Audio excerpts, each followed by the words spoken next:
When's the last time you went walking and unconsciously took a shortcut? You see this all the time, paths created by lots and lots of pairs of feet, taking the same quicker route between 2 points. Now, our brains do exactly the same thing. As kids, we learn how to form relationships and how to respond to certain situations like fear or stress, and we start creating little pathways to help us cope when our close relationships may also be causing us fear and anxiety. Over time, these pathways and patterns of behaviour become more and more ingrained until we find ourselves grown up and using the same old coping mechanisms we've always relied on.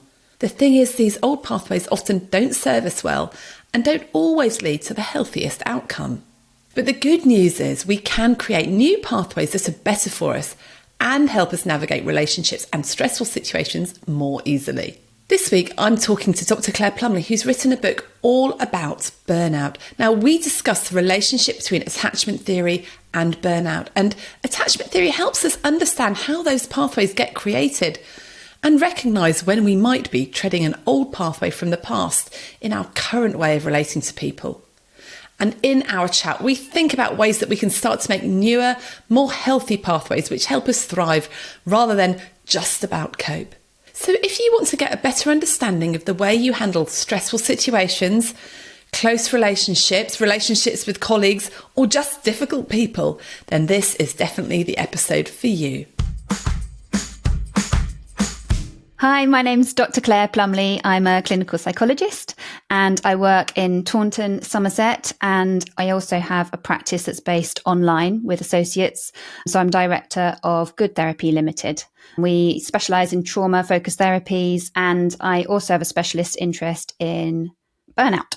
It's wonderful to have you back on the podcast, Claire. I think you were with us just under a year ago in August 2023, talking about how little T traumas lead to burnout. And I wanted to get you back for loads of different reasons. Firstly, I know you've got a book coming out, which you've been working on for a couple of years, and I'm very excited about that. We'll talk about that as we go through. But also, when we've had conversations following your podcast, we've been talking a lot about something that just seems to be coming up again and again. And it's come up with other guests I've talked to recently as well. And that is attachment. And if I'm honest, I don't know much about attachment and attachment styles, but I know that it's important. And I learned a bit more about it because my daughter did A-level psychology last year. I thought, wow, that's really interesting. And if I'm honest, it's something that I was never, ever taught at med school. I wasn't taught it as a GP, but it seems to impact a lot of the way that we behave, a lot of what we do in life, our thought processes, how we deal with stress, how we appraise situations. So I thought, actually, this is something we need to be thinking about a lot more, both for ourselves, but also, I guess, for the people we interact with, our patients and our colleagues. Yes, totally. It can be helpful to know for yourself and also why you keep rubbing up against certain issues with certain clients or patients in your practice. So let's talk a little bit more about attachment. Firstly, what is it? Okay, so attachment is that special emotional and psychological bond that we have with the important people in our lives. So in adulthood, that would typically be a partner, your family members, maybe close friends. And it's really important for our well-being because humans are born with all the physiology so that we are ready to connect with other humans, because connection is so important for our survival. So our, babies come out with all that inbuilt ability to turn their head to the sound of a familiar voice. We're searching out patterns that look like faces. This is all this social engagement chemistry in us that enables us to form these close bonds. So that's generally what attachment is. And we know how disruptive any ruptures in attachment are, because when we feel abandoned or rejected, or when a relationship ends, that has a massive impact on how we feel. It's really painful. And that pain is telling us we need this. This is important to us. And attachment gets talked about a lot in books about relationships and friendships. And in my book, I'm bringing this lens to thinking about, well, how does it impact on our relationship with work? So attachment is simply the way that we form bonds with other people at its most simplest. Exactly. And so attachment theory says that there are 4 typical patterns that appear in the way we form these bonds, and that this all relates back to those really early 2 to 3 years of life. John Bowlby, who introduced this in the 50s, was the first person who started to look at this and think, hang on a minute, what's going on when children start to struggle with their mental health? At that time, the dominant idea was all the Freudian stuff around egos and fantasies and it being something internal with the child that had gone wrong. And his work began to look at what happens when a child is separated for long periods from their mother, or the mother's unable to provide what she should or ideally would for them. And he was seeing that actually they were the children who fared worse. They were most likely to be labelled delinquents or really struggle. So his thesis was that the child needed to have one primary caregiver, aka mother, who needed to have this strong attachment. And his original idea said that basically you can't come back from it if you don't have that early secure attachment in your life. Since then, he updated his theory later on in life, and there's a lot more that's kind of built on this, which shows us that, you know, we tend to have a dominant attachment style, but we have many attachments in our lives because it's not just one attachment figure early on. But unfortunately, that part of it sometimes gets stuck in people's minds and they kind of think, oh, there's nothing I can do if I don't have a secure attachment style early on. But that's actually not the case. And that's something that I want to make sure anyone listening understands, because I think that's important. The research says that if you are tending to yourself and interested in this, you're very likely to be able to make moves in updating any unhelpful, insecure attachment styles in adulthood. And about 30% of adults go on to do that. That's quite a relief, isn't it? Because my next question was going to be, well, if attachment is formed and set in stone so many years ago, then there's literally no hope for us, is there? Nothing can be changed. But the good news is it can be changed, but presumably you need to understand a bit about it first. True. Yeah. And that's what we're doing today. So this chap, John Bowlby. Yeah. John Bowlby. John Bowlby, he thought it was set when you were small. And was he the one that looked into the various different types of styles, or did that come later on? That came a little later. So he kind of set the ball rolling, and it was someone he supervised, Mary Ainsworth, who developed this interesting experiment, which has become kind of very well known in psychology circles. We all learn it at A level, and it's called the strange situation. So what she did was her researchers and her set up a room, which was big enough for some toys and some chairs. It had a two-way mirror. And then they invited a mother and child pairing into the room, typically quite a young, 12 to 18-month-old. And they were observing the interactions at different points and kind of scoring up throughout. And essentially what happens is they have a few minutes in the room orientating, getting to know the room, playing with the toys. So they're observing that. And then a stranger walks in. Stranger has a bit of time without them and then tries to interact with the child. And then after a short period of that, the mother then leaves. Again, the child is left alone with the stranger, and then the mother returns. So the raters are looking at what happens when the mother leaves, what happens when the mother returns, how does the child relate to the stranger, whether they go off and explore, what the reunion is like in terms of whether the child initiates contact or not. And so from this work, they pulled out the 3 attachment styles. So it evolved into 4. It started off as 3 attachment styles. So these were generally called organised attachments. So we've got secure, and then we've got insecure anxious and insecure avoidant. And then the 4th attachment style came a bit later on, and this was known as disorganised or fearful. So as a general rule of thumb, the way I think about it is that the organised ones, the first 3, were all ways of understanding a child's behaviour because they'd managed to fall into a pattern of responding to a parent based on a typical consistency there. Whereas the disorganised fearful, the parents were very chaotic. It was very hard for the child to consistently act in a way that helped them maintain that relationship. This is all what attachment is about. The child's behaviours make sense as a way of trying to stay as close to the parent as they can, whilst also protecting themselves, getting their own needs met. So this was the kind of basis for the attachment styles. Attachment obviously is how we attach to others, but it's also how we attach to ourselves. So our relationship with ourselves is in there as well.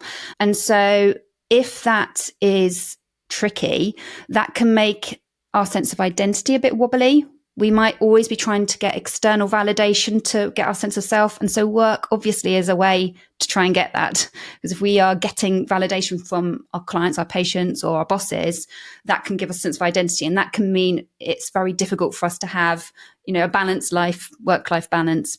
It also affects our ability to tend to ourselves in our distress or when we're stressed with sensitivity and care. So our self-compassion and our stress management tools are all impacted on this.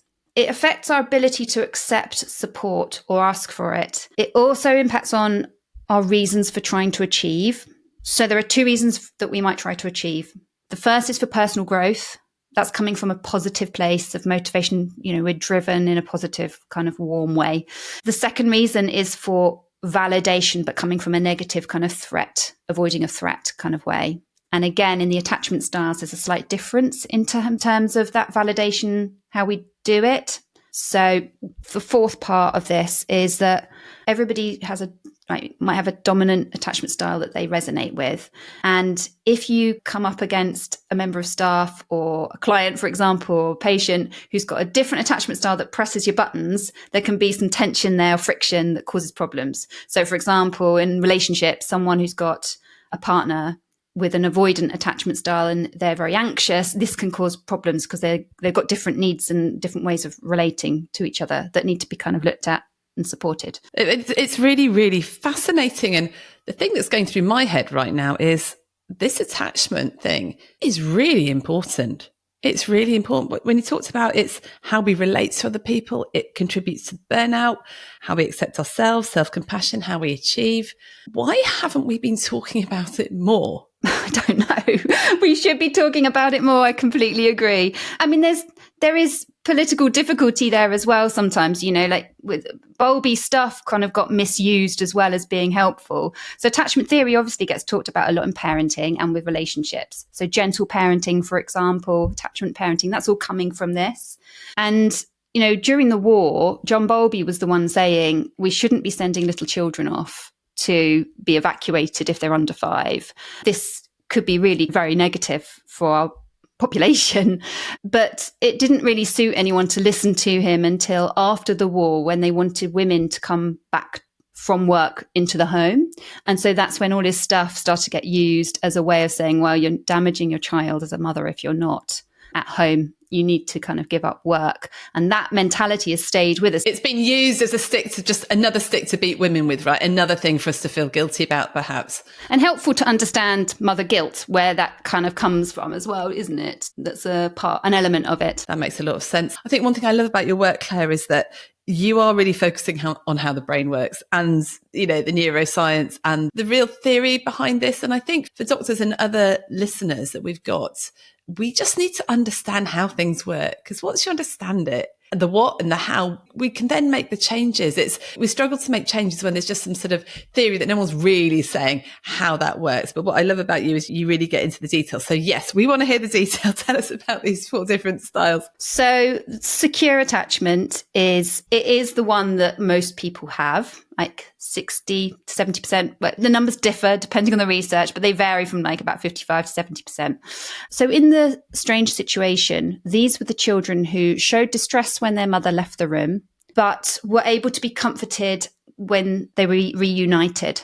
They were able to be soothed. And so they showed appropriate fear of the stranger. But when the stranger was there and the mother was there, they could be calm, soothed, and then they could go off and explore. So the mother was the secure base, which is what we all, would like for ourselves, really, isn't it? To be able to go off into the world, explore, play, but come back when there's something going on.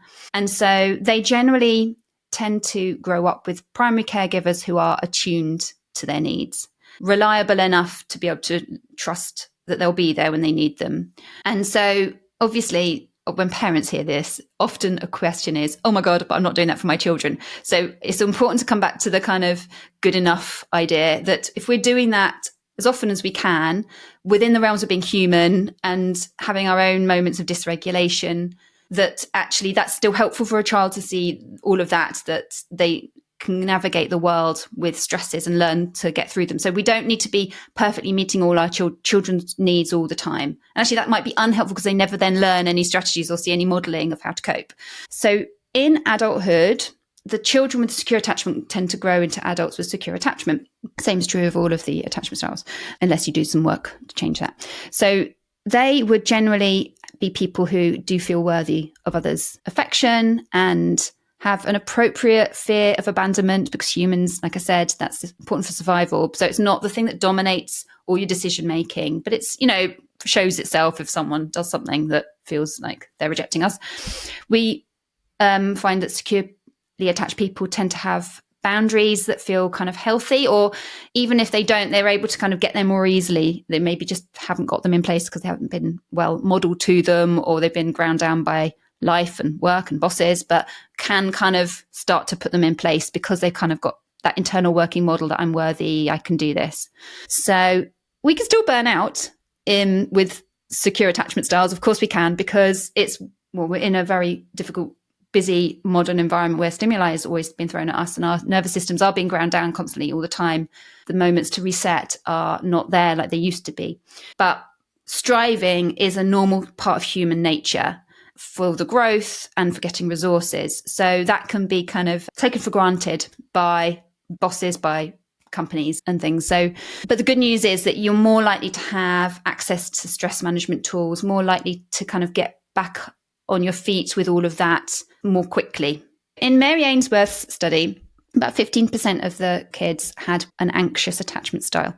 So for them, when the parent left the room, they were intensely distressed. They were very fearful of the stranger. And when the mother returned, there was this kind of really tricky dynamic where they really wanted the mother, but they couldn't be comforted. So they would be resistant. They might sit on their lap and then push away, not look at her, this kind of thing. So this pattern seems to come from a style of parenting where the primary caregiver is really struggling to meet the needs of the child consistently. There might be mixed messages of what's required of the child. The adult might be unable to soothe themselves. They might often be dysregulated, highly anxious. They might be overprotective because of how anxious they are. They might be quite needy parents. So the child is having to kind of think all the time about what their parent needs in that kind of role early on. And so what that means in adulthood is you've kind of become very skilled at that. You've become very skilled at being sensitive to others' needs. And you might have that overinflated responsibility that's carried with you for others.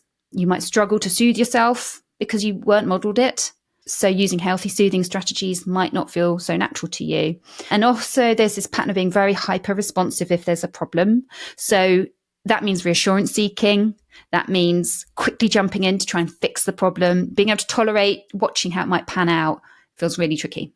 So of course here you're probably alert to the fact that this sounds a lot like people pleasing. And that's where we go with this. So there's this insecure striving. So do you remember earlier I talked about, striving for growth or striving for validation? This is the insecure, seeking validation from others that shows up. So self-worth very much depends on how we think others perceive us, how we're seen in the eyes of others. If you say to someone who's a people pleaser with all of this in the backstory, we need to start setting boundaries, that's going to be super hard for them if they don't understand why these boundaries are so hard, because it feels dangerous to start just putting boundaries in. It feels like my life is going to depend on not being rejected. And here I am saying no to someone, I'm going to be jumping into that head first. So, this is the thing with a lot of burnout kind of advice is things like, just start setting boundaries, but it's just not that simple if you've got all of this going on in your background. We've done a course recently called Get Your Life Back, which is all about how to say no and set boundaries. And the advice, absolutely stands about the stories you're telling yourself and, why you're doing it and all that. But if you layer attachment on the top of it, those stories become even stronger. And I guess it's that worry. And with this insecure, anxious attachment, you say it's often with a parent who is dysregulated themselves, so can be very anxious or very overprotective. Is that true of a parent who gets cross very quickly, very angry? Yeah, it can be any dysregulation, and it depends on how that level of anger, how severe it is, because that might be more where they're acting in a way that makes the child very fearful. So anger might be more the last one. And remember with all of this, there's fluidity, and people often resonate with different parts of different attachments. You think about what's the dominant one for me, rather than I have it, I don't have it, tick box type thing. So we're talking about dysregulated emotions. So anxiety, or it could be moodiness, or it could be a bit cross, not like full on anger, hitting things, but just sort of like when the child is feeling, I guess, starts to feel a bit responsible for how the adult is. Yeah. And so when their behaviour seems to also have a knock-on impact, if they're being quiet, tiptoeing around the house, the parent's not, angry, then this would lend itself to this behaviour where the child is monitoring themselves all the time. Whereas in the last disorganised fearful attachment, where there's maybe a lot of anger and scariness in the adult, that's different in that the child might do the tiptoeing, but then be told off for that because there isn't any consistency to what they can do to not be targeted and told off. Okay, so second one, insecure anxious. The next one was insecure avoidant. Right. So in the strange situation, these children wouldn't show any external signs of distress when the mother left, nor would they show any interest in the reunion when the mother joined in the room again. And they're generally okay with the stranger. What we now know about children with this type of attachment is that even if there's no external signs of distress, their heart rates are showing that they are just as distressed as the other children. Generally, these children have had parents, primary caregivers, who struggled to validate and see their needs. So they might have been dismissive, unattuned. The child was searching for connection, but was ignored or rejected. And with all of these things, I want to get the message across that I'm not saying this in a blaming way of parents. There's often many, many reasons why parents weren't able to meet a child's needs, their own mental health stuff, work pressures culturally, expectations, parenting norms at the time. There's so much in there. We won't go into that anymore, but I don't want this to become a blame game. Not a blame game, but it's just helpful to understand, isn't it? Yeah. In adulthood, then, these children or adults with avoidant attachment styles find that intimacy might be accompanied by fear of being let down. So they might be a kind of keeping guard up, keeping people at arm's length, not really letting people in.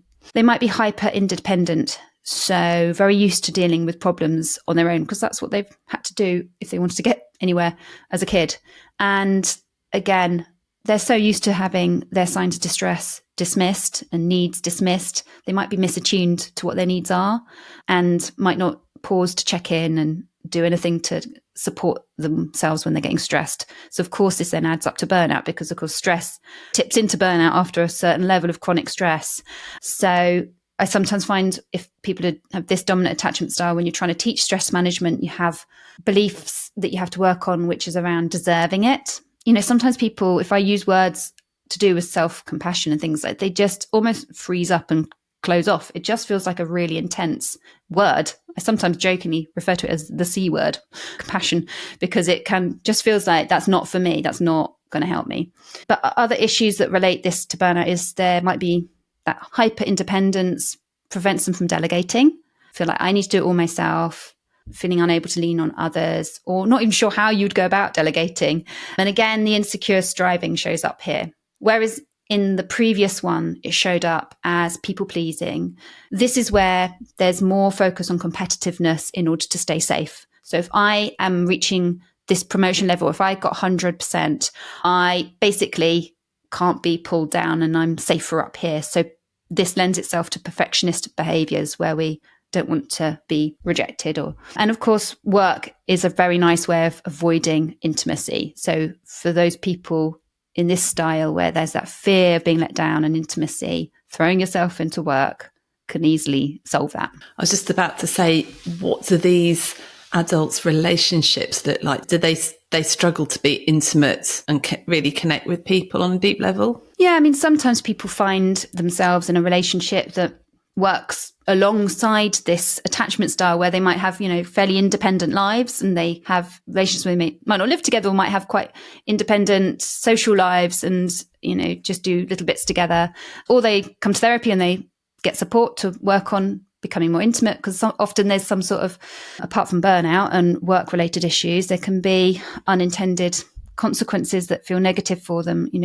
If you're always holding someone at arm's length, you're going to feel lonely and you're going to feel like no one really gets you. And after a while, this relationship style can just feel like this isn't benefiting me now. And maybe I don't need it anymore. I can let go of it because this person is ready to meet my needs in a way that I didn't have for myself as a kid.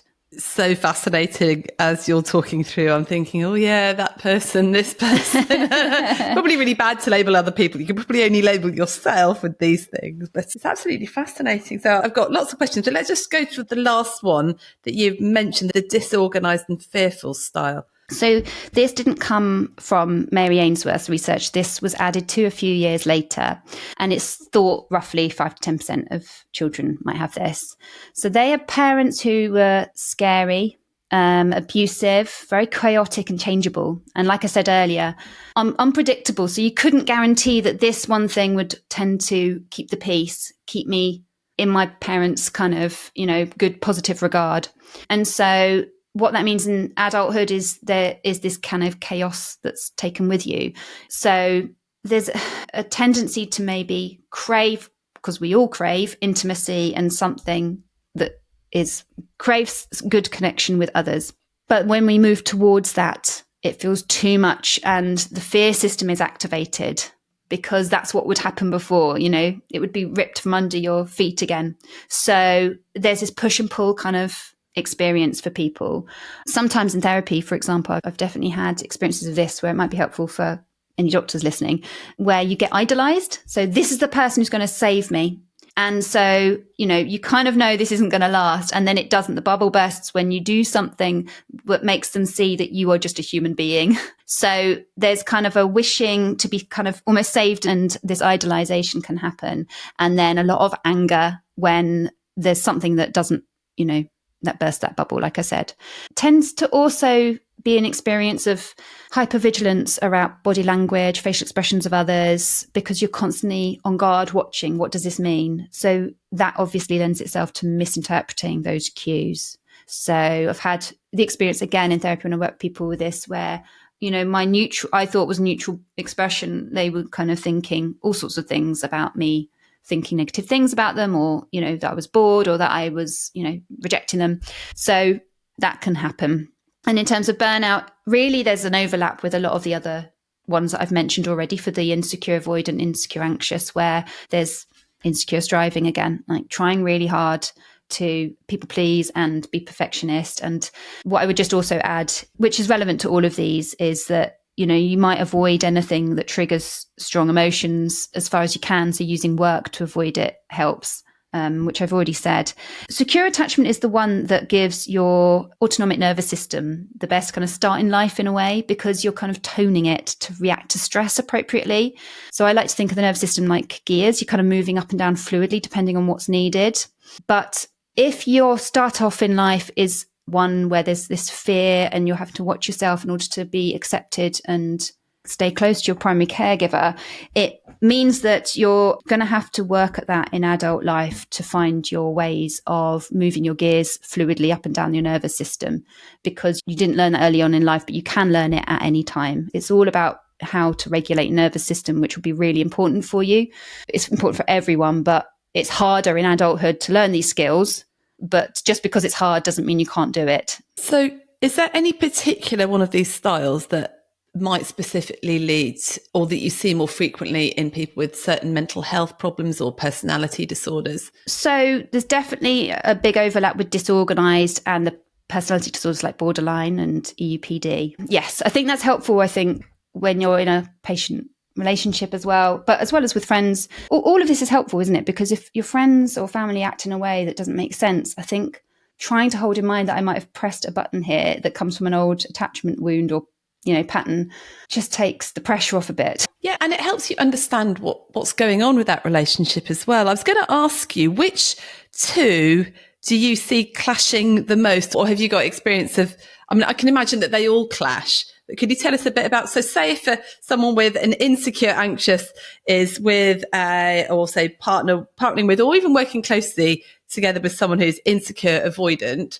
What conflicts and clashes might you see with that? I mean, in a work context, I would say this isn't based on research, this is based on my clinical experience. Like, if you've got someone who's worked with the perfectionism pushing them to become very high up, so maybe an avoidant attachment style there, where, not having proximity to others has given them the space to throw themselves into their work every hour of the day, they find other people's emotions really tricky. So if you've then got someone who's on your team that you're managing, who's got an anxious attachment style, who seeks reassurance, wants quick resolution of problems, sending emails saying, can you just tell me this? Or like sending flowery language as they kind of try to ingratiate themselves to their insecure avoidant boss, then these are going to cause problems for each other because they're not getting their needs met. So they're going to feel very unheld. And the avoidant attachment style boss is going to feel very kind of henpecked and angry, and that will show on their face. And then you kind of get this kind of toxic feedback loop where the employee is going to struggle even more because they're like, now I've really annoyed them. When you say they're not getting their needs met, what would you specifically say the needs are for an avoidant, someone who's got an avoidant attachment style? Well, there's the needs that they feel they have in the moment if they haven't done any attachment exploration work, which is, just to go inwards and to be, like I said, hyper independent, deal with it, because any kind of like letting on how they feel or sharing or asking for help feels like a threat.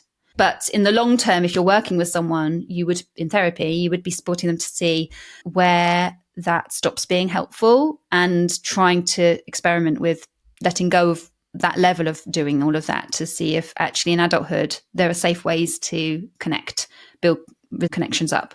Great. So that's really helpful in my mind. So you've got people, your surface needs are, if you've got the insecure, anxious style, you want to be reassured. You want to be, you want to know that you want to please everybody. You want people to think well of you. You want to not upset anybody. You want everything to be peaceful. If you're avoidant, you want to deal with stuff yourself. You want to be fiercely independent. You want to be achieving and people, and deal with your stuff yourself. But actually the way to fix some of this is actually go to the opposite, right? So learn how to rely on other, if you feel the need to be independent because you've got that avoidant attachment, then in therapy and work on yourself, you'd be actually working on how to rely on other people and ask for help. Well, so if the underlying question here is what can we do then to update our insecure attachment styles? So I would say start with your attachment to yourself. So start with the work here in yourself. So that involves starting to respond to your distress with sensitivity. So we're talking about self-compassion again. Learning, this is a skill. So in therapies like compassionate mind therapy, we literally go through what the practices are. We break down what compassion actually is and why it's helpful, because often that's been missing. Building up skills in mindfulness, because mindfulness is that ability when you've had a stimulus and you've got your response. So in this situation, it's someone saying, see me in my office now as a stimulus, and maybe the response being, oh, people pleasing mode. What have I done? There's a gap between, and the mindfulness practices you do help to make that gap bigger so that you can choose mindfully what is my response going to be rather than default patterns. And learning tools to regulate your nervous system. So this again just takes practice, like you would do with physio exercises or any healthy eating, just as little and often. Doing it when you're not dysregulated to begin with, so that you can use them strategically when you are dysregulated. And all of this then is a way of sensitively meeting your own needs.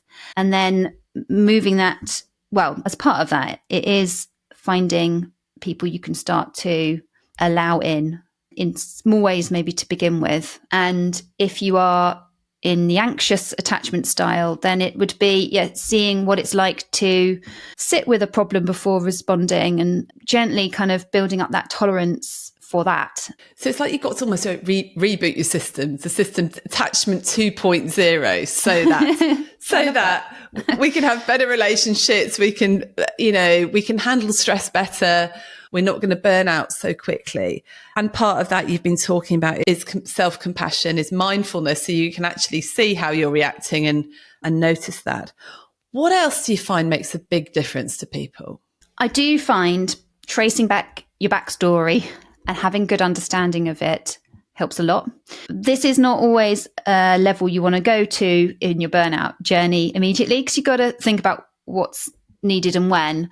But if you're in a space to delve into it, it does help people to become more self-compassionate.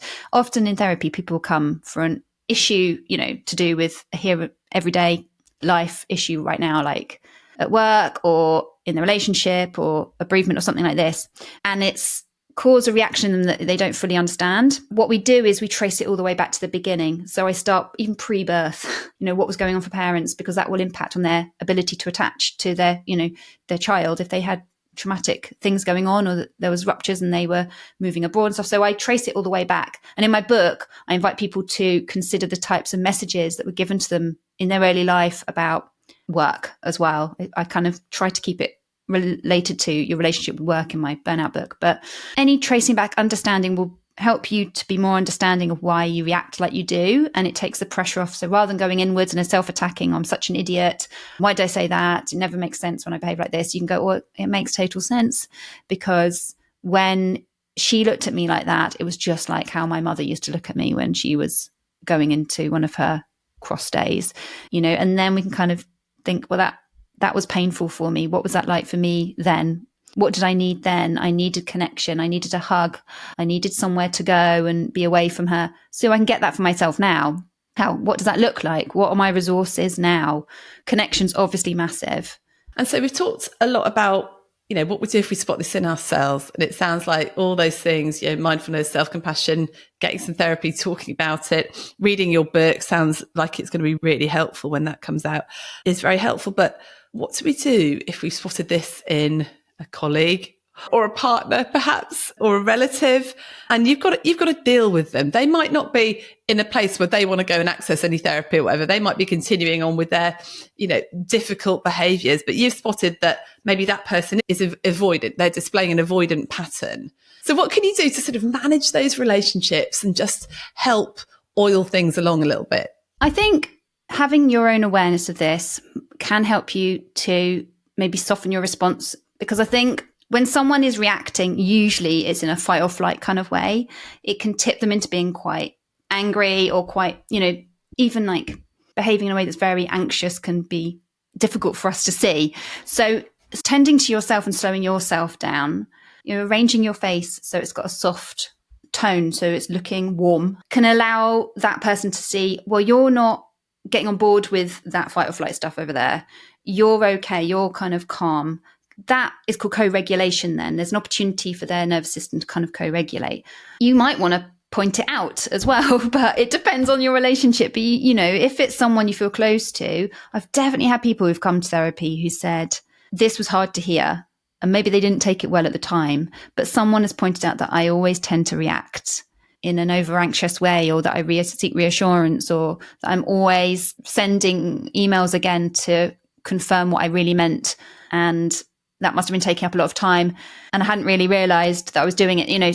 Somebody has taken the jump to go, actually, is everything okay? Because I've noticed this, and it doesn't really feel to me like you need to be doing all of that. I'm wondering if it comes from an old place.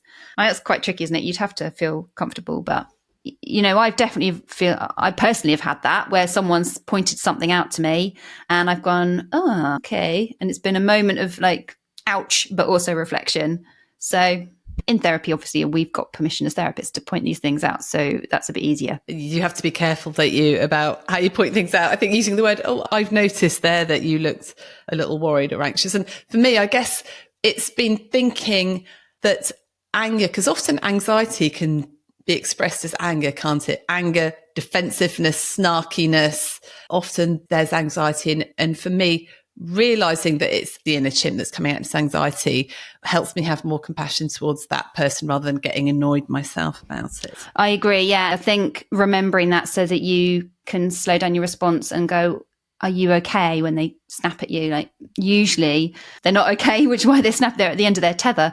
So you're kind of giving them permission to kind of go, actually, maybe something's going on here. Maybe asking you what was behind that reaction there that I just elicited from you. You have to be careful in the wording, don't you? Another question I've got is, I think there will be a lot of people that listen to this that can identify with one of these difficult attachment styles. What do we call them? Abnormal attachment styles or? So yeah, insecure. Yeah. Insecure attachment styles. But when they look back, they think, well, I had a pretty happy childhood. And so they think, in my mind, like, someone's got to have a really awful start in life to have one of these insecure attachment styles. But I'm presuming that's not the case, actually. We can all have them to a greater or lesser extent, even if we look back and think, actually, my childhood was pretty happy. Childhood isn't like a one and done thing. There's a lot of years in childhood, and there can be pockets that are better than other pockets. But equally, what I find is in therapy, people can think everything was hunky-dory. But when we go back and I might say, well, who tucked you in at night? And who went to watch your choir rehearsals or recitals? Or there might be actually less attunement there and less kind of someone being there than they had thought. So it became normal to not have an adult there or attuned. Because I think a lot of people think of a bad childhood being one where there's been physical neglect or abuse or sexual abuse or all of these types of things. But actually, children need to have an adult there who's showing an interest, who spends time with them, who interacts with them not just on a transactional basis about, getting uniform on, but, asks questions about what's going on at school and what you're interested in. And sometimes parents are just so busy in their own lives, they kind of forget that stuff is there. And so they don't really get to know their children. So it can be quite a mild level. It doesn't mean that those needs weren't being met somewhere. Maybe they did have really good friends. Maybe they did have a teacher or an aunt or uncle. So this is what I mean. Childhood is a long time. There's lots of different places where we can get different needs met. But equally, a bit of detective work can be helpful because sometimes people think it was all fine and they don't realise that they had some unmet needs there because it was just the status quo. And also to be human, because as you say that, I'm thinking, oh, crumbs of all the times where I haven't been at rugby matches and that, because I've been working for my own kids. And what we're not talking about is not being at every single match that they've got, because that's just impractical. What we're talking about is being pretty absent, isn't it, I guess? Yeah. And, maybe you knew that match was happening and you would have asked, how did it go? And, there's lots of other ways you can show attunement and interest other than just being there. On the run up to the rugby match where if your child was worried about it, were you there in order for them just to go, oh, I'm not sure I've kind of practiced enough and whatnot? Like, there's all of this around it, which is practically sometimes easy if you kind of got the job that makes you physically absent for those moments. With doctors and other professionals working in healthcare, do you see one particular type playing out more than another? Because actually looking at them, I'm thinking actually both of them I'm talking about the insecure types, lead to over responsibility and trying to please people and this achievement. But it's interesting that both of them have the slightly different roots. I think people can be very high achieving and end up in jobs like becoming a doctor, lawyer, very high achieving professionals. And there can be definite dominant subtypes here that can cause or be part of that backstory. Yeah. What's fascinating for me is that I guess both types lead to people pleasing, because the avoidant type, you're people pleasing in order to achieve. You want people to think well of you because achievement, success, right? The anxious type, you want to people please because you're wondering how people are. You're hyper vigilant to their moods and their reactions. So the treatment for that people pleasing and that perfectionism as well is just a bit different for each style, right? I mean, humans, like I said at the start, like, we're designed to build connections because we're social creatures, and without that, our survival is at threat. So this is why the people being seen well in the eyes of others is so important to us. And that kind of getting hold of resources is all about not just our physical needs, but our social status. And so, yeah, it does play out as people pleasing in different formats. I agree. It's really central to a lot of human distress, I'd say, really painful emotions like shame, humiliation, guilt. They're all based on our relationships and things going wonky there. So if someone was really wanting to dig down in this and thinking, well, I think I may well have an insecure anxious or maybe insecure avoidant or even the disorganised one, if someone was thinking, oh, crumbs, yeah, I think I need some help around this, what would you suggest that they do? If you would like to look online, there are adult attachment questionnaires, which are freely available. You could take a look at that, and working through the questions is really helpful. It might help people to just sift through things and start to think about it. There's also a scale called the Strive to Avoid Inferiority Scale. And if you look that up, again, it just looks at that insecure striving that I've talked about. So just getting to know yourself, your attachment styles, any insecure striving can be really helpful. My book helps to bring it together in a bigger picture. But if you feel, obviously, if you need more than that and want to explore it alongside a therapist to support you, then therapy is a great option. All therapists learn this as like their basic training, and it comes up in different models of therapy in various ways. But, use it as a guide to start thinking about things. Don't see it as a concrete thing. Thinking about it as dominant styles and patterns. So it is possible to change. Even if you've identified you've got a pattern of behaving like this, you've got a dominant style of this, you can change it. It's going to take a bit of work, but you can change it. So what would your 3 top tips be in all of this for people, Claire? So of course, coming back to learning a tool to regulate. So we've covered a few. Breathing is the quickest way to slow everything down. So if you can get a breathing exercise and practice that, so you can slip into it, maybe using some sort of trigger word to help you get into it, or an affirmation, something embodied that is about calming. So hands on heart or breathing, anything like that. Practice. The second one was do some exploration of adult attachment styles. So you can recognize them in yourself and then begin to slow things down a little bit, especially when something happens in the moment that feels like it set off a reaction that was bigger maybe than the situation required. That's often an indication that it's coming from an old place and maybe an old attachment wound that could be explored, and then tending to that need is where the work is needed. My third top tip was trying to slow yourself down at the transition points in your day, because I think generally slowly checking in with yourself is a really nice way as an adult to meet your needs. Transition points, by that I mean, the moment that you put your work computer away before you get up to go and get the kids. Like, there is a moment there where you're shifting gear from work mode into trying to connect with the kids, or maybe driving somewhere. When you sit down to eat your meal, just take a minute to really come back. We did that before we started the interview, didn't we? We just took a few moments just to come in to the interview so that we weren't just launching in from rushing here. I think we often crash from one thing to another, and that means we can't check in and see what we need. So you're meeting your adult needs now in a way that wasn't always done, and you're listening to yourself. And it might just be as simple as a stretch, or hands on heart, I've got this, something you need like that. That's such good advice. I love that idea of these transition points, because it's one thing saying catch yourself when you're in the moment when you're reacting. And yes, that's really good advice. But actually, let's prevent that reaction in the first place by working on your state and thinking, okay, let's slow myself down. Let's take that transition. I'm going to get the kids.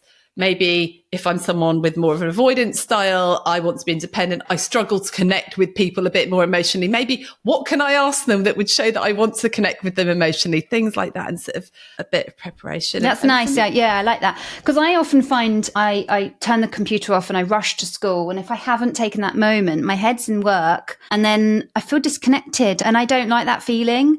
And I think, like you say, if there's a particular knowledge there that you are more likely to roll with that because connection feels tricky, inviting yourself, on that last bit, walk up to the gate, asking a question. I think that's beautiful. I think in all of this, awareness is key, isn't it? I think, yes, we need to do the work on ourselves, and we need to do all the getting emotional regulation of, our stress and our state and our nervous system. Just understanding about how these attachment styles might impact us and other people, you're halfway to being able to deal with them, I think. So this interview has been really eye-opening for me, honestly, Claire. It's so helpful. And I'm definitely going to read your book. So I want to find out more about it. So what's your book called and when's it out? Oh, yes. So it's out on the 18th of July in the UK. There's going to be a US edition as well. But the UK is called Burnout, How to Manage Your Nervous System Before It Manages You. I love that title. That is just genius. The US version has a slightly different title. It's called The Trauma of Burnout, How to Manage Your Nervous System Before It Manages You. The Trauma of Burnout was the original working title throughout. And then, my British publisher was like, doesn't feel so hopeful as your subtitle. So can we make that the center point? I was like, yeah, fair enough. So that's why we shifted gear. But I'm using my background in trauma to kind of bring that into the understanding of burnout, because I actually see there's lots of overlap, in the ways that we might have grown up with some little T traumas.